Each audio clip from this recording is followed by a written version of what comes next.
So today we're going to talk about something very interesting, or at least I think it's interesting. It's the healing power of anger. And surely that can't be right, Adam. Well, let me explain, folks. Let me explain. So for most of my life, I used to think that anger was a bad thing.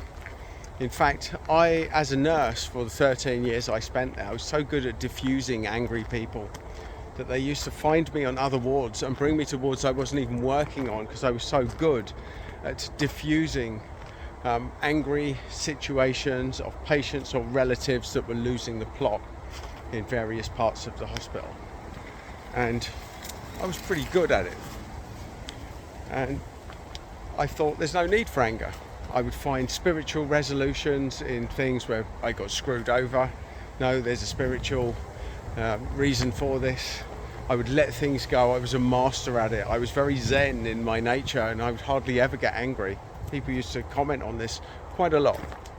And it wasn't until a lot more recently I started feeling a lot more anger. And I would judge it. No, this is a bad thing.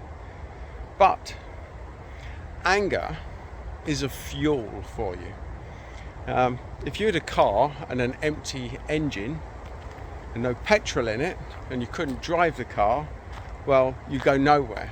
And if you're going nowhere in life, then that's probably why. If you're not going to the places that you thought you should be, then anger could be the missing link. It could be the petrol to your car, or the renewable energy, electrical energy, whatever car you're into, but it is the power that makes it work.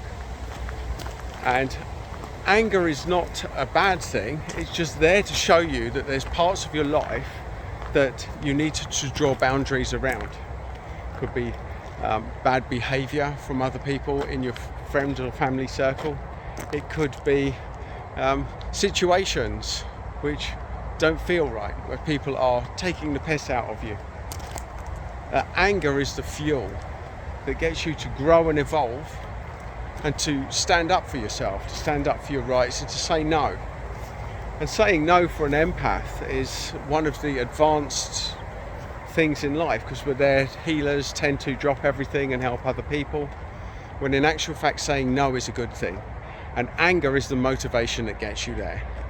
And by saying no and getting angry, you draw boundaries within your world. Now, when boundaries are in place, very clear ones, it's less likely that people will use and abuse you because you won't let them. And anger is the channel to facilitate that life lesson.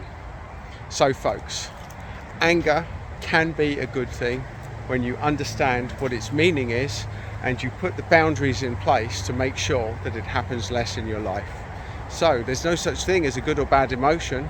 There's just a guidance to a better place. And anger has its role as a positive to get you as a healer or an empath or a light worker to a much more stable place where you've got clear boundaries in place and you know what you'll say no to. So there you go, folks, the benefits of anger.